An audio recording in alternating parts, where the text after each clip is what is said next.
Eto, para matulungan nyo tayo ipaliwanag, paano ho ba talaga, bakit napakahirap, napakabigat yatang alisin yung excise tax na yan sa langis? Ano ho bang pakahulugan po dito at ano ho ang kapalit ho nito para na rin po sa gawain ng gobyernong tustusan ang mga sektor na nangangailangan po ng tulong pinansyal, pati na ho yung value added tax.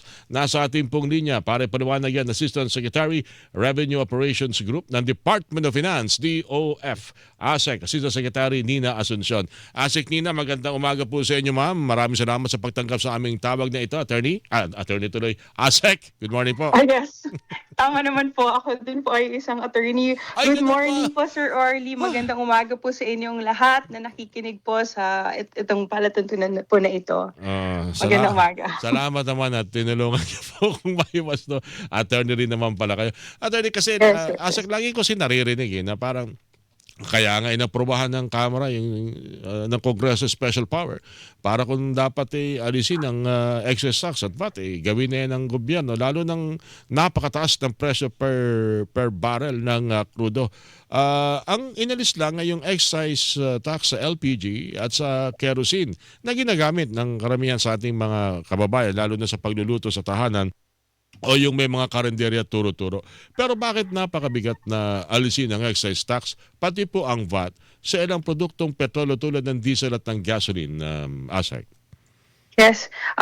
Magandang tanong po yan, ano? Isang bagay na gustong klaruhin po talaga ng Department of Finance at ng ating mga economic managers. So basically, ang gusto po natin ano, ay matustusan yung mga pangangailangan ng ating pinaka-nangangailangan na sektor. Mm-hmm. So kasama po dyan yung transport sector, ang ating mga agriculture workers, no? Mga farmers po at mangingisda.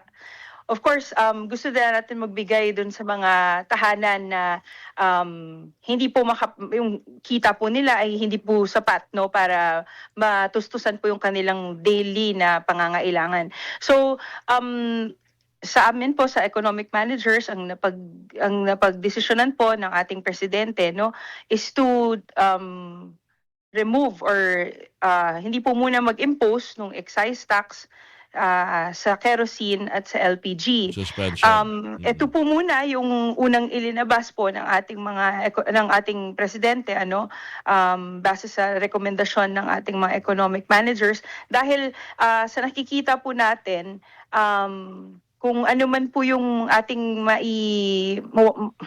mawawala po, no, pag tinanggal po natin yung excise tax dito sa mga produkto na to, diesel at gasolina, baka po mas mainam na instead na tanggalin po yung excise tax na to, kolektahin ito at yun naman po ang ating ipangtutustos dun sa ating mga programa, no, na nakalatag ngayon para makapagbigay ng assistance sa ating mga kababayan. Ang isa sa mga humihiling, nagtatanong kung bakit napakahirap ipatupad yan ay yung laging sinisingil ng buwis. Yung mga middle class na lagi nagsasabi na wala kaming kalaban-laban dahil kukunin namin ng sweldo, may buwis na . So dapat naman daw makinabang sila at makahingi ng konting ayuda sa gobyerno. Ito ho kasi nakikita ho nila pag-alis ng excise tax sa diesel at ng gasolina. Actually po, pag titingnan po natin, no, pag ating i-compute, sa tinaas po nung ating, sa tinaas po nung sa tinaas po nung presyo ng mga produkto po na petrolyo katulad ng diesel at gasolina, parang pagtitingnan natin, yung 6 pesos per liter or 10 pesos per liter po, no, sa diesel at sa gas respectively, parang parang hindi rin po siya parang wala rin pong masyadong mababawas Hindi dun sa giginhawa. laki nung tinaas po, no, nung presyo. So dati 60 pesos po yung isang litro ng diesel, umakyat na po tayo hanggang 160. 130. Magandang balita po na may rollback uli po tayo ngayong week na to. Pero sa tinaas po nung presyo, parang yung 6 pesos po na excise tax, pag tinanggal po natin, parang wala rin pong kasiguruduhan na ganun din po kalaki yung mababawas sa presyo na binibenta po sa ating mga gasolinahan.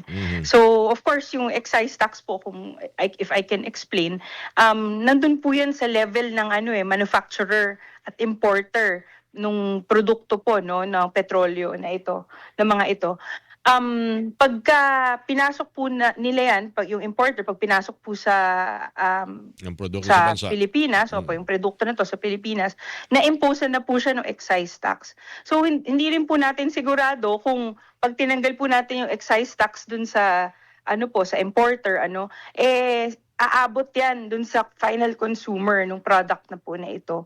Kaya at the end of the day, mas minaigi po ng gobyerno no na magpatupad ng mga assistance programs no. Sa transport sector, marami po tayong programa na nakalatag ngayon, iba-iba pong agency, meron pong sarili din pong programa. Depende po kung sino yung mga nasa nila no, nasa sakupan po nila na klase ng transport sector, or kung ano man yung trabaho ng tao po na nangangailangan. For example, on transport sector, no, marami tayong pinila na programa. Kasama dyan yung 10 pesos fuel subsidy program ng DOTR at LTFRB. Meron din po silang service contracting program. Sa mga ating LRT at MRT naman, binaba na rin nila yung may fair discount na rin no sa railways. And then pagdating naman po sa terminal fees, mga navigational fees, ito yung mga binabayaran po sa ating port, sa airport, sa mga pantalan po. Nagkaltas na rin po sila diyan ng fees aside from that, yung mga nasa transport sector naman po, yung logistics, yung nagdadala po ng mga produkto from isang probinsya papunta sa Maynila, o probinsya Wala to na raw probinsya. toll fee yan. Meron din pong 1 peso na lang din po ang kanilang port fare na binabayaran. Kung mapapansin din po natin yung mga transport sector assistance, pero yung makikinabang din dito, hindi lang yung driver or yung operators ng transport or logistical na services, pati rin po yung commuter, pati rin po yung presyo po ng mga pangunahing bilihin. The aim is hindi po tataas yan. Kasi nga po, nagbaba rin tayo ng mga fees na binabayaran nila pagdating po sa port, or kung saan man po i-deliver yung mga bagay. Malaking tulong yung 50%, I think, no, sa MRT, LRT. 50% of discount po yan sa ating fares. Marami po sa aking mga kaopisina, nag-LRT, nag-MRT po. Malaking kaltas yan. Ito po yung tinatawag din natin mga middle class so yan yung isa sa mga bagay na mga ini-implement po natin dito sa ating gobyerno para masigurado na hindi yung impact din po hindi rin po masyadong mararamdaman ng ating mga nasa middle class. So ganito pala ginagawa ng Uplift Committee, yung committee inatasan na magbigay ng rekomendasyon kung anong pwedeng gawin ng gobyerno dito sa nararanasan nating hirap, mataas na presyo ng produktong petrol dahil sa digmaan sa gitnang silangan. Ginagawa nyo pala dito para nagsusulat kayo ng advantage and disadvantages, no? Parang ano yung maganda, ano yung pangit na parang nililista niyo isa-isa at mas marami ikanyo ang benepisyo at tiyak na makakakuha ng benepisyo ang mamamayan kung may excess hindi aalisin o hindi sususpend o aalisin ng excise tax sa diesel and gasoline. Ganun po ba yung tama pag-unawa ko, Asek? Of course, I think bago pa rin naman po tayo pumasok dito sa sitwasyon natin ngayon, ang gobyerno po, nagmamanage po tayo ng deficit. Minimake sure po natin na yung kinikita po ng gobyerno, yung revenues po na pumapasok sa gobyerno, ito po yung binabayad natin the buwis, or kinikita po ng gobyerno in yung mga business po na ginagawa rin po niya. Yung revenues po na yan, plus yung expenditure, yung mga ginagastos po natin para sa mga programa sa edukasyon, sa health po, sa security, lahat po yan kailangan mabalanse po natin. So, ganun din po yung thinking natin pagkapasok po nung nagkaroon po ng gera sa Middle East. Meron po tayong binabalancing budget, and kailangan po natin i-make sure na yung kailangan mapondohan, mapondohan. Yung pwedeng kailangan mapondohan yung mga programa na importante sa atin. Alright. So, pagpasok po dito, kailangan nating tingnan, no, ano yung mas makakabenepisyo sa mga tao? Ano yung mas makakatulong sa mga pinakanangangailangan? Mhm. So, yun, kaya ang nangyari is, of course, i-make sure na meron pong pondo na nandyan, hindi natin tatanggalin yung certain taxes. Mhm. Tapos mabigyan natin ng tulong yung mga farmers natin or ating mga transport sector, no. Of course, at the end of the day, desisyon po ng Kongreso kung gusto po nilang tanggalin yung excise tax o kahit pa man yung proposal po on VAT. Pwede po nilang Nasa kanila tanggalin yan. Oo. Pero sa gobyerno po, basta meron po tayong pamalit na pondo na ipapasok dahil ano po yan yun nga, may binabalanse tayong budget, ano.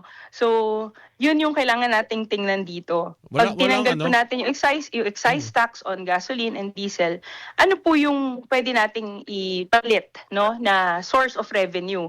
Pwedeng tax ito, pwede po tayong umutang, pwede rin pong other sources of funding kung meron mang tulong galing sa ating mga international partners as well. Okay. So, ano yan, balancing act po talaga. Kailangan ma-make sure po natin, no, na susustentuhan natin ang ating mga programa while of course kung natutulungan talaga natin yung ating mga pinakanangangailangan na kababayan. Hindi ba kakayanin na lahat ng maaring maapektuhan, nakikita ng gobyerno, mapunan kung wasto lang daw yung pangongolekta ng buwis? Kasi narinig ko kanyang statement Kung eksakto lang talaga at hindi utupad ng tamang paniningil ng buwis sa negosyante, sa mga nagnenegosyo, pati dun sa mga ini-import and export, wala tayong magiging problema. Alisin man yung excess, pati na rin daw yung VAT, ASEC. Opo, sa DOF po, we agree na totoo po. Kailangan nating i-make sure, no, na nakokolekta ng tama ang ating mga buwis para matugunan yung pangangailangan ng mga tao. Tama po kayo, no, marami pa pong improvements sa kailangan gawin para siguradong nakokolekta ang tamang buwis. Of course, yung gobyerno naman, nag-initiate na rin tayo ng digitalization na initiatives, ano, para lang masigurado na, kasi pag digital po lahat, wala pong intervention, no, ng tao. Wala pong usapan na under the table o ganyan. Talagang pag nakolekta natin yung tamang buwis, susustentuhan na talaga natin, no, yung pangangailangan ng ating mga mamamayan. Of course, at the end of the day, depende rin kung ano yung mga pinagkakagastusan natin. Ngayon, marami tayong pinagkakagastusan, marami pong infrastructure na kailangan pong i-build. Sa edukasyon po, no, yung mga classroom na kailangan natin itayo, sa DOH din, marami po silang hinihingi na budget for hospitals.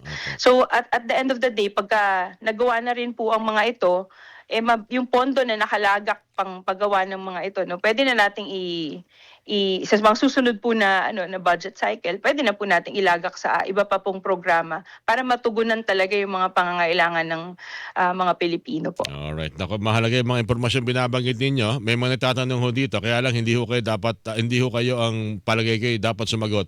Kasi ang tanong nila ay patungkol sa tamang paggastos ng pondo ng bayan. Ombudsman po ang dapat sumagot sa katanungan nito, mga texter na to. Anyway. Po ang tanong na iyan. Pero kami po sa DOF, of course, parte po kami ng economic team, ano. And napag-uusapan po yung mga bagay na yan sa DBCC, ano ang kailangang prioridad natin, ano yung pwedeng next year na or sa susunod na mga taon na natin pagkagastusan. Pati rin po kami ng conversation na yan. Of course, ang kailangan po talaga yung fiscal sustainability, tsaka maging responsable po tayo sa paggastos. Yun, hopefully po masolusyonan na rin po yung other issues, ano, yung maling paggastos ng pondo ng bayan. Sa DOF, syempre kami po yung nangongolekta, ano. Kaya at the end of the day, ako po personally, kung nahirapan pong magkolekta ang BIR at BOC, dapat po sana pagka ginastos yung pera na nakolekta, sa tama po talaga. So, talagang importante po yan sa DOF. And binabantayan po din natin kung paano, kung nagbibigay din po tayo ng suggestion natin kung paano po yung pagtamang paggastos ng ating pondo ng bayan. ASEC, maraming salamat sa ulitin po at ingat po kayo at maraming salamat sa pagtanggap sa aming tabag. Thank you po, ASEC. Sir Orly, maraming pong salamat. Magandang umaga. Assistant Secretary, Revenue Operations Group ng Department of Finance yon.